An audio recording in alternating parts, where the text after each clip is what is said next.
Coronavirus, la pandemia. ¿Cuáles son los síntomas? ¿Cómo se transmite? ¿Qué puedo hacer para protegerme y prevenir la propagación de la enfermedad?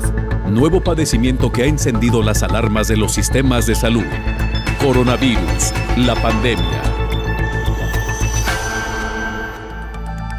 ¿Qué tal? ¿Cómo están? Muy buenos días. Bienvenido a la emisión 123 de Coronavirus, la pandemia. Este programa especializado sobre la enfermedad del COVID-19 que se produce desde los medios de la Universidad de Guadalajara y que gracias a la señal que nos presta más de 10 televisoras a nivel internacional, pues ya se transmite a muchos países de Latinoamérica, principalmente en México.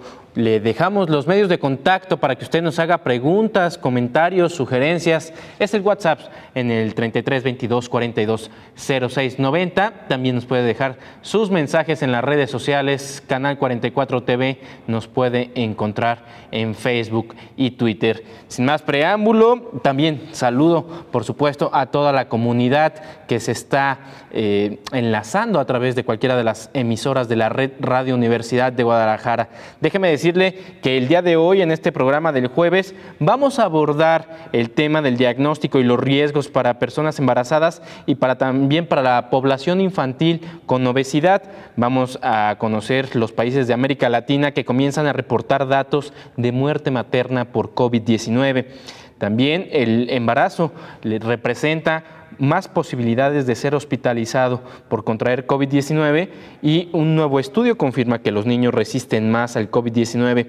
Solo el 3% tuvo complicaciones. Por supuesto, tenemos reportes desde diferentes países. El día de hoy, por supuesto, como todos los días, vamos a hacer el reporte hasta Ginebra, Suiza, y también tendremos uno más a Guatemala. Sin más preámbulo, comenzamos con la información. Los sistemas de salud mundial fueron benevolentes con la COVID-19, dejando a un lado a la mujer embarazada y la obesidad infantil. Sin embargo, un subregistro de la Organización Mundial de la Salud pide a los países tener más datos precisos para la toma de decisiones. La COVID-19 estrena una nueva temporalidad. A 24 horas de haber iniciado el segundo periodo del año 2020, sigue causando dolor de cabeza y escalofríos cada vez que penetra el virus en población de alto riesgo de enfermar de manera grave y fallecer. Una de las preocupaciones es la situación de la salud materno-perinatal y la población infantil con sobrepeso y obesidad en riesgo de enfermar. Aunque al principio de la pandemia no se consideraban como grupos de riesgo, en las 27 semanas transcurridas, la COVID-19 se impregna de manera sigilosa, por lo que especialistas alertan sobre los riesgos. Desde mayo, la Organización Mundial de la Salud comenzó a advertir sobre el aumento de casos en la mujer embarazada con COVID-19 y asociada a la muerte materna de manera indirecta. El Centro Latinoamericano de Perinatología, Salud de la Mujer, Salud Reproductiva de la OMS pide a los sistemas de salud tener un registro de las muertes maternas, el cual permitirá tener datos precisos con el objetivo de avanzar en investigaciones sobre factores de riesgo y atención para tomar mejores decisiones. Aunque los datos estadísticos a estas fechas siguen siendo escasos sobre COVID-19, embarazo y muerte materna, recientemente un informe de la Organización Panamericana de la Salud muestra que al menos 5 países reportaron 100 defunciones: Argentina, Bolivia, Brasil, República Dominicana, Honduras y México. De ese total, la mitad corresponde tan solo al territorio mexicano, colocándose en el primer lugar a nivel América Latina con más casos. En cuanto al número de gestantes con COVID-19, fueron 2.244, casi el 60% corresponde a México. Otros grupos de riesgo son las niñas y niños con obesidad y sobrepeso. ¿Qué pasa con ellos? Los datos también son escasos. Ante una pandemia como COVID-19, cada sector poblacional, señala la Organización Mundial de la Salud, hay que observarse con lujo de detalle. Informó Isaura López Villalobos. Ahí tiene usted esta información sobre los subregistros que existen en torno al COVID-19. Sin duda alguna, el embarazo y los menores con obesidad son dos grupos poblacionales que no están bien representados en las estadísticas que ofrece la Organización Mundial de la Salud. Precisamente para hablar de esta organización vamos a ir hasta la sede de esta organización, que se encuentra en Ginebra, Suiza. Allá está nuestro compañero Roberto Castañares, quien nos va a dar el reporte de lo que ha sucedido en las últimas 24 horas. Adelante, Roberto. Hola, ¿qué tal? Buenos días, Omar. Buenos días a todo el auditorio de Canal 44. 10 millones y medio de enfermos de COVID-19 confirmados en todo el mundo. A esa cifra, 10 millones y medio, vamos a llegar hoy mismo si en las próximas horas se mantiene la evolución de los días precedentes en el recuento de casos por parte de la Organización Mundial de la Salud. Del mismo modo, los fallecidos se van a situar ya en 512.000 y no es nuevo recordar que algo más de la mitad de los infectados por el coronavirus están en América y también casi la mitad de los muertos por esta pandemia están en este continente. En el tétrico ranking por países, los que contabilizan más afectados son Estados Unidos, Brasil y Rusia. Los dos primeros repiten como los que tienen más fallecidos, aunque en ese triste podio el Reino Unido ocupa el tercer lugar en el sitio de Rusia. Si bajamos algo en esa tabla, nos llama la atención cómo México puede situarse al final de la semana, si nada cambia en estos días, como la quinta nación con más fallecidos, superando a Francia y España, y solo por detrás de Italia y los tres que antes hemos citado. La esperanza a más largo plazo está en que terminen de desarrollarse vacunas efectivas como las que esperan tener listas en el plazo más breve posible algunas de las más grandes industrias farmacéuticas del mundo. Pero mientras eso llega, la Organización Mundial de la Salud ha hecho un llamamiento a la responsabilidad individual de todos para evitar rebrotes y un regreso a los confinamientos en países que ya han pasado lo peor de la pandemia. Nos recuerdan que el comportamiento de cada uno de nosotros puede facilitar la transmisión y por eso cada persona debe examinar los riesgos que corre a su alrededor. Lo ideal es saber cuál es el nivel de transmisión en la zona donde nos movemos, controlar nuestros destinos y no depender solo de lo que haga el gobierno de turno. Responsabilidad individual, por tanto, y mantener elementales medidas de protección como la higiene o también la distancia social, evitando aglomeraciones, sobre todo en lugares cerrados. Todo eso ayuda. Reportó desde Europa Roberto Castañares para el programa Coronavirus, la pandemia. Muchas gracias a Roberto por este reporte de lo que ha sucedido en las últimas 24 horas allá en la Organización Mundial de la Salud. Aquí en Latinoamérica, las mujeres embarazadas son las que tienen mayor riesgo de hospitalización por el COVID-19. Salir a la calle con cubrebocas, lavarse continuamente las manos y no dejar de acudir a sus consultas prenatales son las recomendaciones básicas para toda la población, pero sobre todo para los pacientes de riesgo como las mujeres embarazadas, quienes cuando tengan que salir se deben cubrir también los ojos, explica la ginecóloga Elizabeth Ulloa Robles. Entonces, definitivamente, la mujer primero, la mujer embarazada debe tomar sus precauciones. 1, del aislamiento social de no salir. 2, el utilizar el cubrebocas que cubra perfectamente bien su nariz, su boca, y también hay que utilizar la cobertura de los ojos. La cobertura de los ojos es muy importante porque no lo hemos hablado mucho. Siempre hablamos de salir con un cubrebocas, pero también los ojos es una vía de riesgo ahorita actualmente. Entonces, la preferencia es utilizar unas protecciones que pudieran ser con lentes transparentes para que puedan llevar a cabo esta protección. La especialista también habla de las complicaciones más frecuentes en las mujeres embarazadas. La primera complicación es una amenaza de parto prematuro. Si esta paciente no ha llegado a sus 40 semanas de gestación, de 37 a 40 semanas se considera como un embarazo de término. Si fuese antes de estas semanas, la paciente pudiera desencadenar una amenaza de parto pretérmino y tener un hijo prematuro. Asimismo, dentro de las enfermedades dentro de las sintomatologías o lo que se ha detectado en los bebés, si la paciente es positiva a COVID, también pudiera darnos una restricción del crecimiento intrauterino. Eso quiere decir que el bebé deje de crecer o que el bebé deje de desarrollarse y que pueda tener una variable de sus semanas de gestación que ella llevaba de cuantificación o de los ecosonogramas previos, pudiera haber una variable hasta de 2, 3 o hasta 4 semanas de falta de crecimiento de este bebé y que pudiera dar repercusiones posterior al bebé.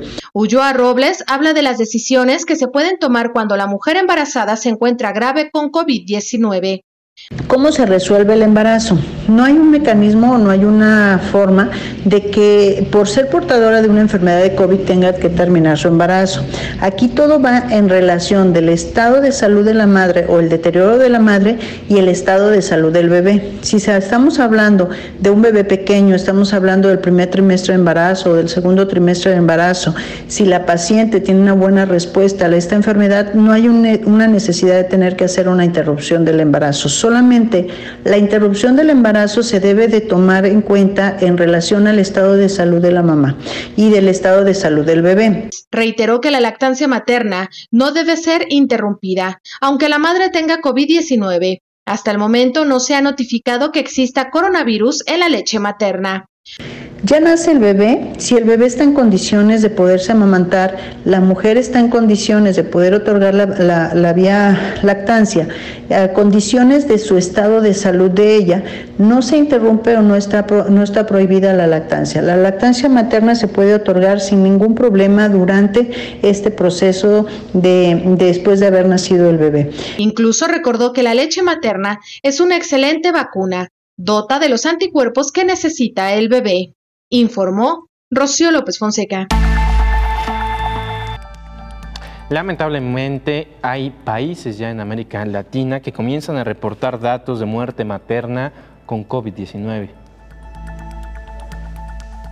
México reportó 1.312 contagios de embarazadas y la muerte de 50 a causa de la COVID-19. Brasil informó que hubo 36 decesos, Bolivia 4 y Argentina 1. Son casos que dieron a conocer a la Organización Panamericana de la Salud. Habla Alma Virginia Camacho Hübner del Fondo de Población de las Naciones Unidas. Hemos visto un incremento alarmante del número de contagios de la COVID-19 en mujeres embarazadas. También, lamentablemente, estamos identificando un número adicional de muertes maternas por la COVID, por la misma epidemia, y también asociadas a la COVID como causa de muerte materna indirecta. El especialista en obstetricia y asesor regional en salud materna de la Organización Panamericana de la Salud, Bremen de Mucio, consultó con algunos países las cifras de contagios y muertes, entre ellos México. Yo consulté en estos días a mis colegas de los países y algunos de ellos pudieron compartir información. Hay otros que hemos encontrado ciertas dificultades en lo que tiene que ver con el transparentar esa información. Ustedes saben que la muerte materna, aún antes de la pandemia, es un indicador muchas veces que no solo es clínico epidemiológico, sino que también es un indicador político, y eso ha hecho que en muchos casos el tema tenga algunas dificultades. Los países no miden igual este indicador. Por ejemplo, México registró los decesos por este virus, pero otras naciones están combinando muertes por COVID y con COVID, informó Elizabeth Ortiz. Bueno, con esta información vamos a hacer la primera pausa porque ya llegó el doctor Héctor Raúl Pérez Gómez para platicar precisamente de estos casos de mujeres embarazadas que pueden llegar a tener COVID-19. Vamos a esta pausa.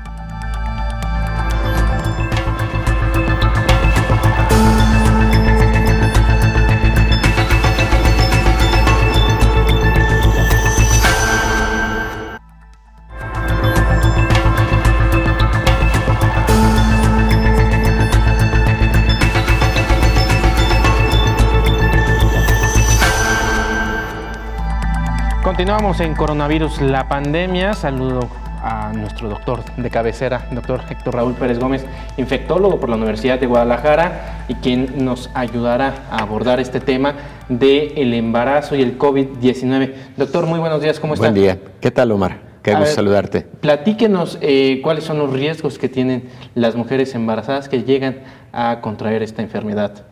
Bueno, en general, las mujeres embarazadas son consideradas un grupo de mayor riesgo para enfermedades infecciosas, no solo COVID-19, sino incluso para otras muchas, por ejemplo, para influenza, y recordemos que las mujeres embarazadas son uno de los grupos prioritarios para vacunación por influenza. En el caso de COVID-19, de igual manera se consideran un grupo de alto riesgo por varios motivos. Primero, el embarazo es un estado evidentemente fisiológico, pero con cierto grado de inmunosupresión. Y la inmunosupresión de alguna manera propicia la aparición de ciertas infecciones. Por eso es recomendable durante el embarazo la realización de diversas pruebas de laboratorio para detectar enfermedades infecciosas crónicas. Por ejemplo, en la actualidad es una recomendación universal que a toda mujer embarazada se le realicen exámenes para detección de VIH. Para el caso de SARS-CoV-2, para el caso de COVID-19, algunos países están recomendando la realización universal de pruebas de laboratorio a mujeres embarazadas. Yo estoy plenamente de acuerdo en ese monitoreo a través del laboratorio, porque la mayor parte de los estudios que se han realizado en mujeres embarazadas que tienen COVID-19 han mostrado que aunque la mayor parte de ellas tienen una forma leve a moderada de la enfermedad, sí existe un mayor riesgo de la forma grave a crítica de la enfermedad y eventualmente la muerte por COVID-19. Ya escuchábamos en una de las notas informativas de Rocío y de Elizabeth que muchos países en América Latina ya están reportando fallecimientos por COVID-19 en mujeres embarazadas. México no es la excepción. El caso de las mujeres que se enferman con COVID durante el embarazo también, por supuesto, depende de la fase del embarazo en la que ocurre la infección. También ha llevado a la investigación y a alertar respecto de la posibilidad de que el virus se transmita verticalmente a el producto y eventualmente pueda generar, dependiendo de la fase del embarazo en donde ocurre la infección, algún trastorno genético al recién nacido. Lo que sí se ha empezado a observar es que en las mujeres embarazadas por COVID es posible que sea un poco más alta la frecuencia de embarazos de pretérmino o de partos pretérmino o de prematurez. Hay un estudio muy interesante publicado en una revista llamada Pathogens, reciente, hace escasos mes y medio, en donde se analiza a 257 mujeres que tuvieron infección por COVID durante el embarazo y se encontró 28% de prematurez. Eso es más alto que en la población estándar, en la media estándar. Entonces, creo que son varios los puntos sobre los que tenemos quizás que platicar durante el lapso de este programa. Uno, la gravedad con la que puede presentarse COVID durante el embarazo. Número 2, ¿puede transmitirse por vía vertical? Número 3, si se transmite por vía vertical, ¿cómo se comporta el COVID en el recién nacido infectado? Número 4, si la infección por COVID ocurre temprano durante el embarazo, puede generar algún trastorno genético. Y probablemente un quinto punto, que ya lo escuchábamos de la doctora Elizabeth Ulloa en la entrevista, en relación a si existe transmisión a través de la lactancia materna de SARS-CoV-2 y por ende eso pudiera representar algún riesgo de transmisión de la enfermedad. Esa también es otra pregunta muy interesante. Se sigue estudiando.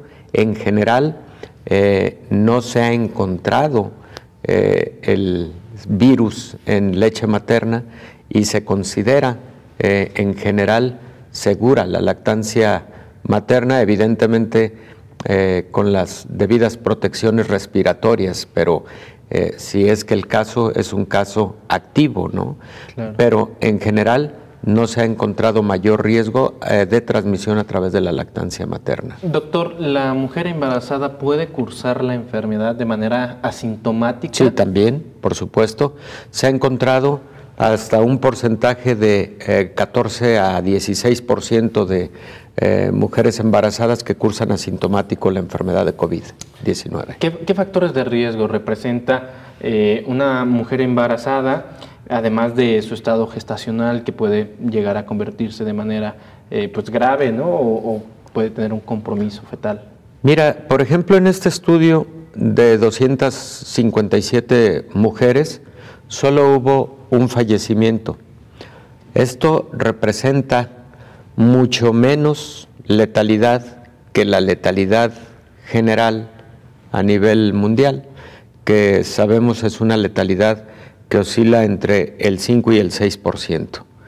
Entonces, en este grupo en particular de 257 mujeres, solo hubo una fatalidad, pero 9 de estas 257 mujeres requirieron tratamiento en una unidad de cuidados intensivos y 4 de ellas incluso requirieron asistencia ventilatoria a través de intubación endotraqueal. Entonces, puede presentarse de forma grave, sí, pero puede también presentarse fatalmente también, aunque pareciera que la proporción de muertes maternas por COVID-19 está un poco por el rango de la letalidad general de COVID a nivel mundial. Doctor, y también preguntarle, ¿qué pasa, por ejemplo, con las afectaciones de acuerdo a las edades? Si las mujeres jóvenes embarazadas pueden tener más complicaciones o menos complicaciones que, por ejemplo, una mujer ya en una etapa más adulta. Efectivamente, las mujeres más jóvenes embarazadas que tienen COVID-19 tienen menor gravedad que las mujeres, por ejemplo, por arriba de los 35 años de edad y que están gestando y se infectan por COVID-19. Es decir, en ese sentido el comportamiento es más o menos similar al resto de la población. Y por otro lado también las enfermedades concomitantes como diabetes, y por cierto hay que recordar que durante el embarazo se puede presentar diabetes gestacional, lo cual no sabemos aún si representa un riesgo mayor de gravedad o fatalidad por COVID-19. Está en una fase de estudio. ¿Qué es lo que ocurre, Omar? Lo que ocurre es que tenemos una enfermedad que ha iniciado apenas hace 6 meses, una pandemia con una evolución de 6 meses. Entonces, muchas mujeres, por ejemplo, que se embarazaron en noviembre del año pasado y que para diciembre, cuando apareció la enfermedad en China, tenían cursando, por ejemplo, 1 mes de gestación, si algunas de ellas se infectaron durante esas tempranas etapas de su embarazo, son mujeres que apenas en un par de meses posiblemente estemos viendo sus nacimientos, el nacimiento de sus bebés, y para entonces seguramente surgirán múltiples estudios en donde se habrá de describir cuál es el estado de los bebés en el caso de mujeres cuya infección por SARS-CoV-2 ocurrió durante el primer trimestre del embarazo, que es el tiempo fundamental para la organogénesis, para el desarrollo de la mayor parte de nuestros órganos y sistemas. Existe más riesgo, por ejemplo, de trastornos genéticos derivados de infección durante el primer trimestre del embarazo comparativamente con los otros trimestres. En los otros trimestres lo que puede ocurrir sí es eventualmente transmisión vertical, aunque todavía los estudios siguen en debate respecto de si existe transmisión vertical.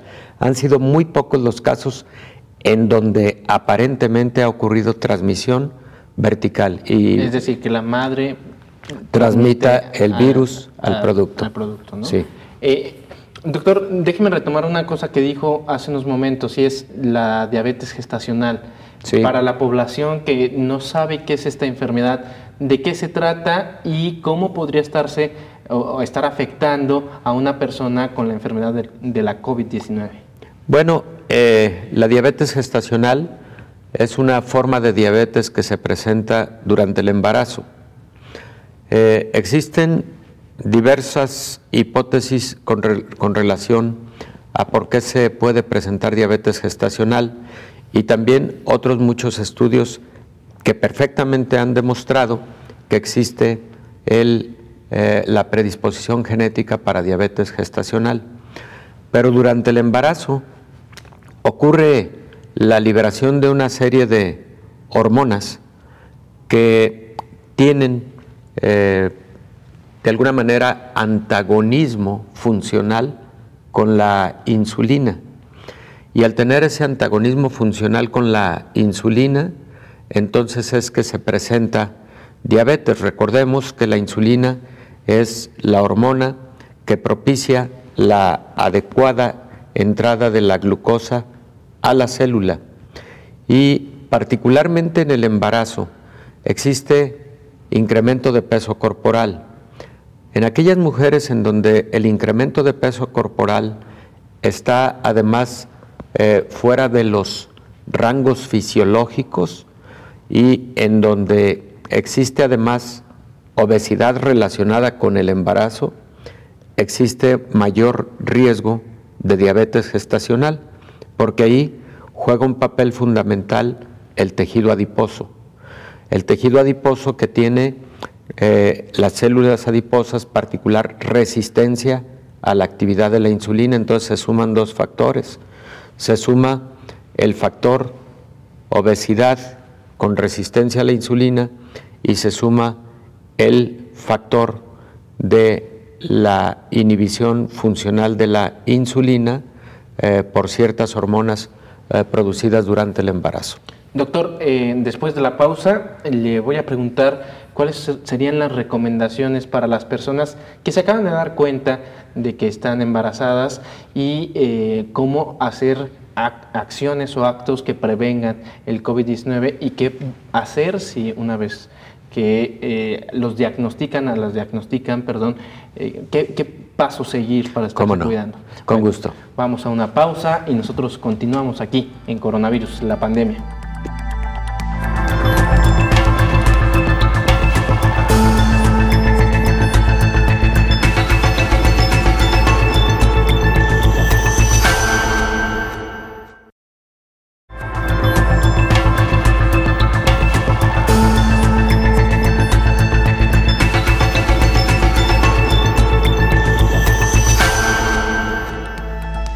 Regresamos a Coronavirus, la pandemia, en este programa que le hemos dedicado a las mujeres embarazadas, pero también a los niños con obesidad.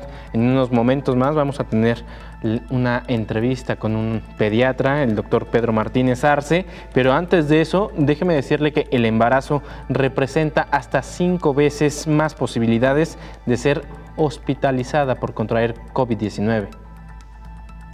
Según la información disponible hasta ahora, las embarazadas podrían correr mayor riesgo de enfermarse gravemente a causa de COVID-19, pero la posibilidad de morir es igual que en el resto de las mujeres. Contraer COVID-19 durante el embarazo está asociado con más posibilidades de ser hospitalizada, un mayor riesgo de ingresar en la unidad de cuidados intensivos y recibir ventilación mecánica, de acuerdo con un análisis realizado por los Centros para el Control y la Prevención de Enfermedades de Estados Unidos. Por ello, incluyeron el embarazo en la lista de los casos con más posibilidad de tener complicaciones. Con base en los datos de 91.412 mujeres, entre ellas 8.207 embarazadas, los CDC señalaron que las embarazadas tenían 5.4 veces más probabilidades de ser hospitalizadas. Sin embargo, no se encontró diferencia en el riesgo de muerte para ambos grupos. Las embarazadas informaron con menor frecuencia dolor de cabeza, dolores musculares, fiebre, escalofríos y diarrea, pero reportaron en mayor medida enfermedad pulmonar crónica y diabetes mellitus. Los Centros para el Control y Prevención de Enfermedades emitieron las siguientes recomendaciones: no dejar de acudir a consultas prenatales, limitar todo lo posible las interacciones con otras personas, tomar medidas para evitar contraer COVID-19 al interactuar con otras personas, contar al menos con un suministro de medicamentos para 30 días y consultar al proveedor de atención médica sobre formas de mantenerse saludable durante la pandemia, informó Elizabeth Ortiz.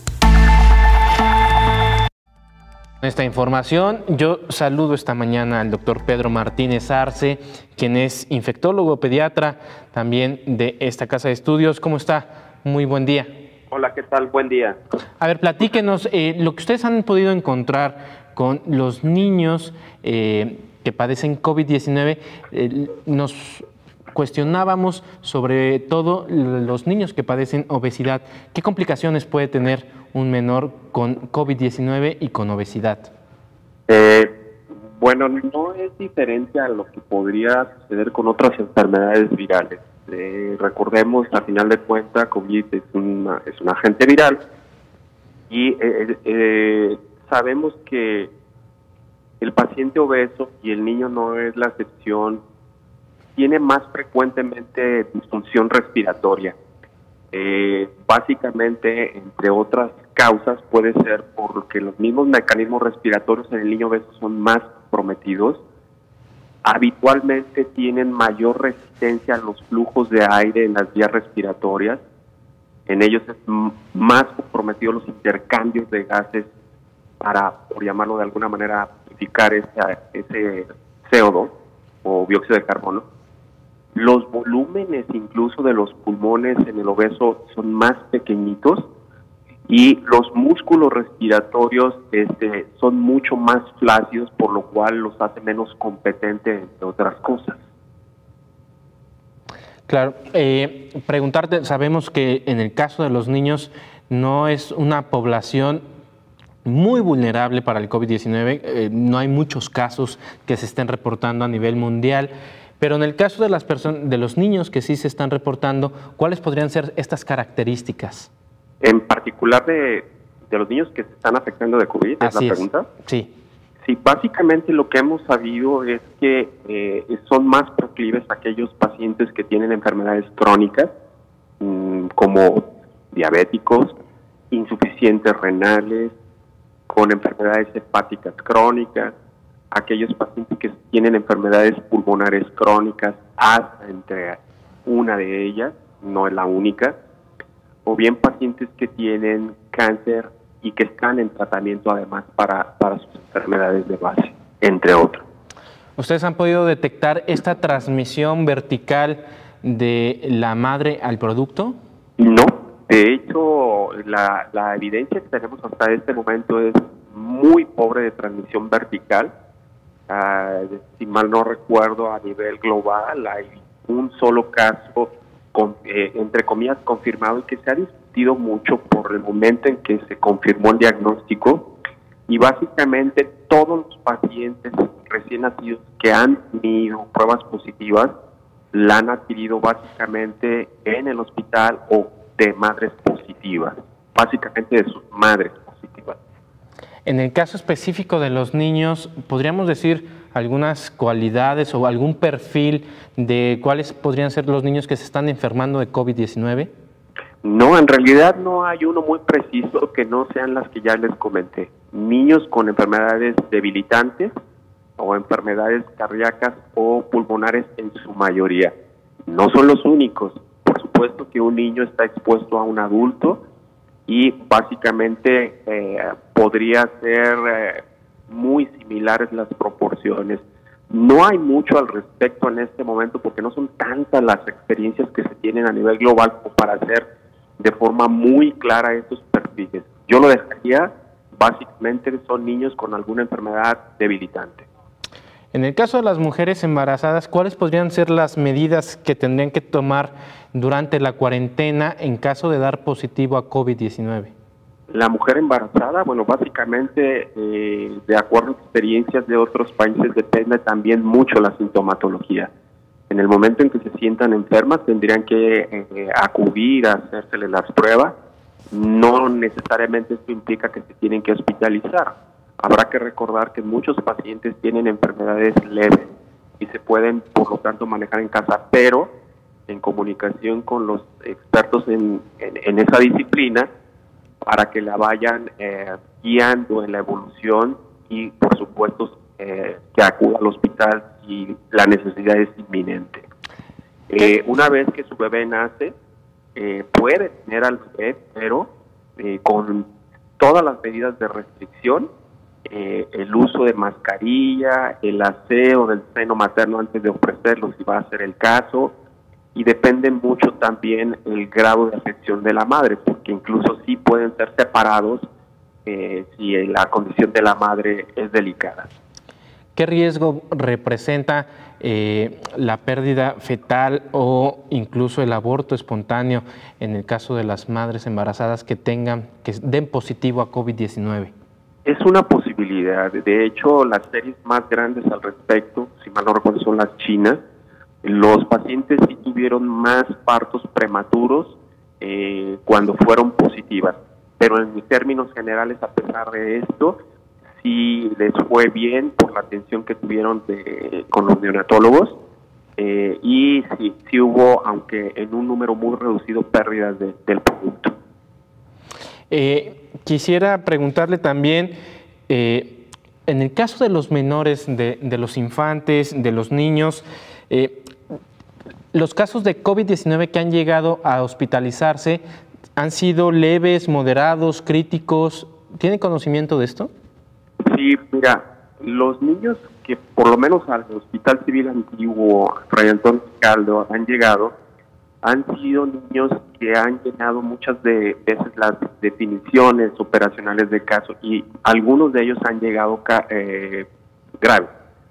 Se han tenido que meter ante la fuerte sospecha clínica a áreas especiales, pero han sido excluidos la gran mayoría de ellos. Por otro lado, uno de ellos confirmados, dos niños fueron con condiciones neurológicas crónicas, severas desnutriciones, y otra en una condición muy benévola, pocos síntomas en realidad tuvo. En realidad tenemos niños, digamos, los casos graves son niños con sistemas inmunológicos débiles. Ajá. ¿Es igual entonces que en el caso de los adultos? No necesariamente. La gran mayoría de los factores de riesgo en adultos pueden ser diabéticos, hipertensos, enfermedades cardiovasculares, y a diferencia el niño está muchísimo más debilitado en términos de condiciones neurológicas, en términos de inmunidad celular o por anticuerpos, sí difieren un poco en este sentido. ¿Qué pasa, por ejemplo, con los niños que todavía no son lo suficientemente grandes para comunicarse y decir que presentan síntomas? ¿Qué es lo que le recomienda usted a los padres de familia? Bueno, básicamente lo que se detecta es que básicamente son niños que tienen fiebre, son niños que tienen tos o que en algunas ocasiones pueden llegar a tener leve dificultad respiratoria, no todos. Algunos otros pueden tener incluso solamente manifestaciones gastrointestinales, como podrían ser diarrea, vómito y algo de fiebre. ¿Los niños también podrían cursar la enfermedad de manera asintomática? Sí, de hecho el 80% de los niños son apenas son asintomáticos o levemente sintomáticos. Por último, quisiera preguntarle si tiene datos de cuántos niños ha tenido COVID-19, además de tener enfermedades crónicas. ¿A nivel nacional? Así es. Bueno, están reportando, si mal no recuerdo, alrededor de 5.011 casos que van desde niños de algunos meses de vida hasta 17 años. 5.000 casos en un universo de más de 220.000. Es correcto. Y que habitualmente a nivel global podría corresponder más o menos entre el 1.8 y quizás en algunos países hasta el 3% de todos los casos correspondería a niños. Perfecto. Doctor, pues yo le agradezco mucho que me haya tomado la llamada y pues no, le dejamos la comunicación abierta para después seguir dando información oportuna para que las personas tomen mejores decisiones. Muchísimas gracias. Recuerden mantener la sana distancia, el uso de las mascarillas y lavado de manos o uso de gel alcoholado, por favor. Perfecto. Muchísimas gracias. Pues ahí tiene usted un abrazo. Al doctor Pedro Martínez Arce, quien es infectólogo pediatra de la Universidad de Guadalajara. Con esta información vamos a una pausa y continuamos aquí en Coronavirus, la pandemia.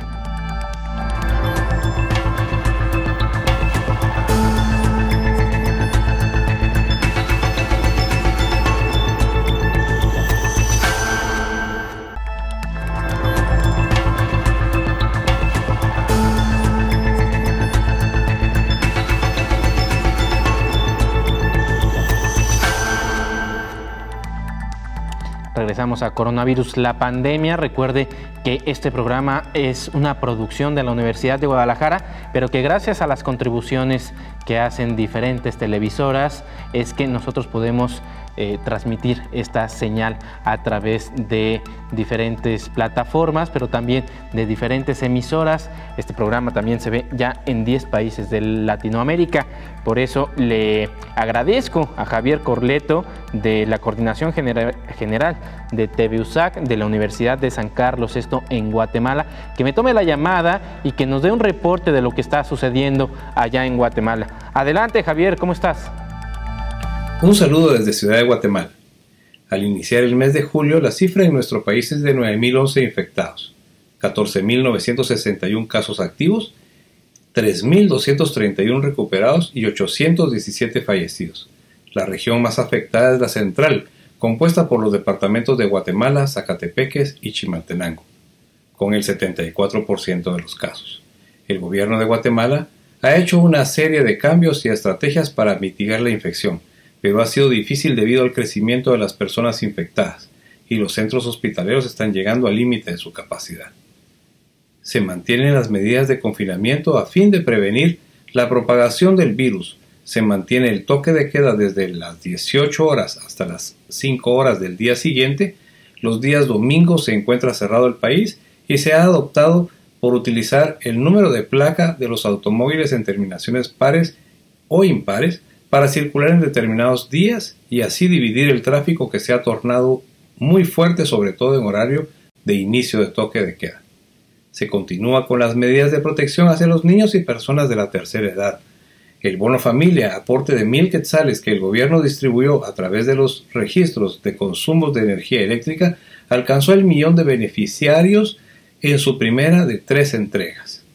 La Universidad de San Carlos de Guatemala se ha sumado desde un inicio contra el coronavirus.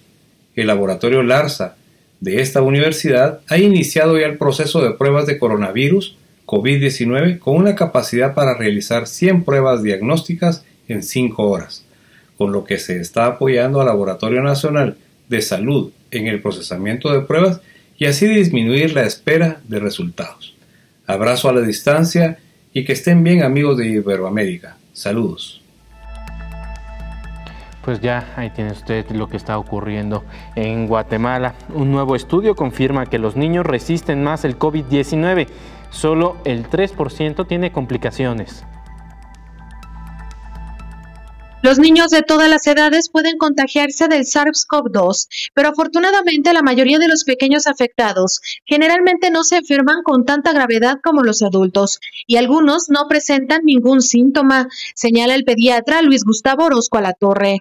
El tratamiento que se les otorga a los pequeños es sobre todo para los síntomas, explica.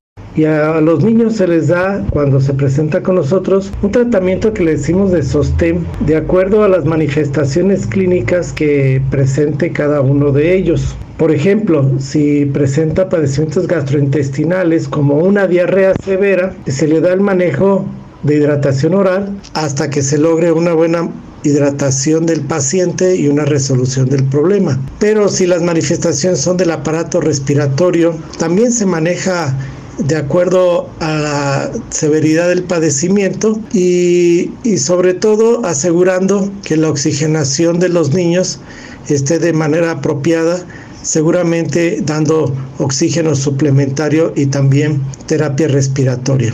De acuerdo a los Centros para el Control y Prevención de Enfermedades de Estados Unidos, entre los casos detectados de COVID-19 en la Unión Americana, entre el 12 de febrero y el 2 de abril, solo 2.500, esto es 1.7%, fueron niños. Esto es similar a lo que se ha reportado en otros países como China e Italia, que han tenido grandes brotes de la enfermedad. Los índices de hospitalización para niños han sido mucho más bajos que para los adultos, informó Rocío López Fonseca. Regresamos al estudio con el doctor Héctor Raúl Pérez Gómez. Doctor, en este tema de las mujeres embarazadas, me gustaría preguntarle si se puede prevenir complicaciones en este grupo o en este sector de la población. Bueno, evidentemente, particularmente cuando se tiene una temprana detección de la enfermedad y el poder actuar de forma oportuna cuando se están presentando algunos síntomas que nos indican que pueda estar ocurriendo falla respiratoria en particular. La mujer embarazada, recordemos, debe acudir a consulta prenatal en una periodicidad que está preestablecida como la idónea para de esa manera acompañar médicamente el embarazo y evitar... ¿Es de acuerdo al diagnóstico de cada persona? ¿No tiene que ser un protocolo? No necesariamente es un protocolo, pero sí existen situaciones perfectamente establecidas de qué es lo que se tiene que monitorear durante el embarazo. El peso corporal que la mujer va presentando a lo largo de los meses de gestación, la presión arterial, porque existe también una complicación durante el embarazo que es la enfermedad hipertensiva asociada al embarazo, que puede ser tan grave como presentarse preeclampsia o eclampsia en algunas pacientes, enfermedades infecciosas que se pueden presentar durante el embarazo, en particular infecciones del tracto urinario. Se tiene que estar checando laboratorialmente el nivel de glucosa, como antes lo habíamos comentado, y evidentemente el estado en el que se encuentra el producto, en el que se encuentra el bebé en gestación. Y existe toda una metodología diagnóstica para todos esos aspectos, ¿no? Las vacunas que debe recibir, por ejemplo, la mujer embarazada debe vacunarse contra influenza durante el periodo de enfermedad de influenza, por ejemplo, y luego se tiene que conocer su tipo sanguíneo, etcétera, etcétera. Pero en relación específicamente a COVID-19, la mujer embarazada debe protegerse, diría yo, con mayor acuiciosidad con respecto al resto de la población. Ahí están dos vidas en juego, por decirlo coloquialmente. Número dos, la mujer embarazada, lo decíamos antes, tiene algún grado de inmunosupresión propia del embarazo. Por ese motivo, debe tener mayor cuidado en lo relativo a portar cubrebocas y evitar contactos cercanos con el resto de la población. La mujer embarazada debe tener una adecuada alimentación, porque la buena nutrición, la buena alimentación también hace correlación con el estado inmunológico. Y por otro lado, la mujer embarazada debe acudir oportunamente a recibir atención médica ante cualquier síntoma nuevo, diferente, vamos, a lo común del embarazo, como sería el caso de mayor cansancio, dolor faríngeo, no se diga fiebre, cefalea, tos, dificultad para respirar, o alguno de los signos o síntomas que hemos comentado se pueden presentar con frecuencia con COVID. Y otro aspecto que me pareció muy interesante, comentado por el doctor Pedro Martínez Arce, es el relacionado con el hecho de que la mujer embarazada tenga en todo momento identificados qué medicamentos puede requerir para propósitos de oportunamente estar en atención médica ante sintomatología diferente. Ahora, también existe el caso asintomático en la mujer embarazada, ya lo comentábamos previamente. Entonces, en esas circunstancias, toda mujer que haya tenido algún contacto con alguien confirmado con COVID-19 debe inmediatamente buscar atención médica para la detección oportuna de la enfermedad a través de pruebas de laboratorio. Yo le preguntaba al doctor Martínez Arce sobre la posibilidad de la pérdida del feto o el aborto espontáneo.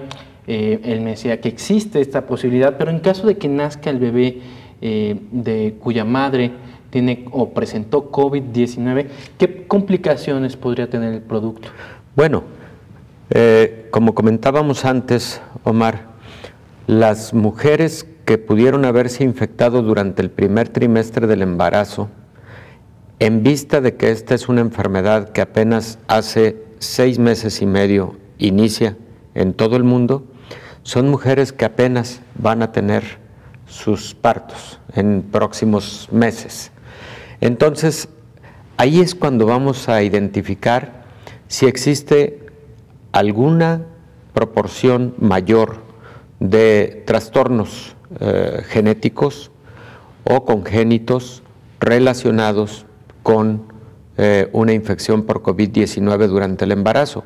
Esa pregunta que tú me haces, por el momento es difícil contestarla, pero aquellas mujeres que se infectaron durante el tercer trimestre del embarazo, que de ellas sí ya tenemos un buen número de niños nacidos, o quienes se infectaron durante el segundo trimestre, en general no se han encontrado alteraciones en el producto, en el niño, pero sí, y te lo comentaba, de algunos estudios como el publicado en Pathogens este mismo mes, hace escasos 2 semanas, en el mes de junio, hace escasas 2 semanas, de 257 mujeres estudiadas, sí se encontró un 28% de prematurez en los productos. Sí, porque eso sí está por arriba de la media, del promedio de prematurez que ocurre en todo el mundo. En todo el mundo el promedio de prematurez está por el orden del 10-12%. Entonces, en esta casuística que te comento fue 28%. Y la mayor parte de estudios y casuísticas que se están analizando en este momento de mujeres embarazadas que tuvieron COVID han encontrado mayor proporción de prematurez en el producto. Pero ahora viene otro punto importante. Me ibas a preguntar algo. Sí. Lo que pasa es que nos queda muy poco tiempo y quisiera hacerle una última pregunta. A la fecha, Argentina, Bolivia, Brasil, República Dominicana, Honduras y México han presentado muertes maternas. Sí. ¿Cuáles podrían haber sido los principales problemas de estas mujeres? Respiratorios. En general, son mujeres que han presentado neumonías graves, similar a los que tiene el resto de la población que se ha infectado con COVID, y son falla respiratoria aguda y falla multisistémica, el motivo por el que estas mujeres han fallecido, la mayor parte de ellas. Hacía un comentario adicional al respecto de si existe evidencia de la transmisión materno-fetal. Lo comento rapidísimo. Para investigar si existe dicha transmisión durante el embarazo, se han hecho estudios para buscar partícula viral de SARS-CoV-2 en la placenta, en el líquido amniótico, en el canal vaginal o cérvico vaginal, en la propia leche materna y en las membranas amnióticas, ¿no? No se ha encontrado en general, no hay evidencia suficiente. Se ha encontrado en general SARS-CoV-2. Por ese motivo, y decía el doctor Martínez Arce, hay 1 o 2 casos en la literatura que sugieren la posibilidad de que haya habido transmisión materno-fetal por vía vertical. Ese estudio publicado en el Clinical of Infectious Diseases en febrero está en duda porque la aparición de la PCR en el recién nacido fue 36 horas después del nacimiento. Lo que quiere decir es que hubo demasiado tiempo, entonces una de las sospechas es de que pudo haberse infectado ya fuera de útero. Doctor, muchísimas gracias, Omar, con por gusto. acompañarme el día de hoy. Nosotros nos vemos el día de mañana aquí en Coronavirus, la pandemia. Coronavirus, la pandemia.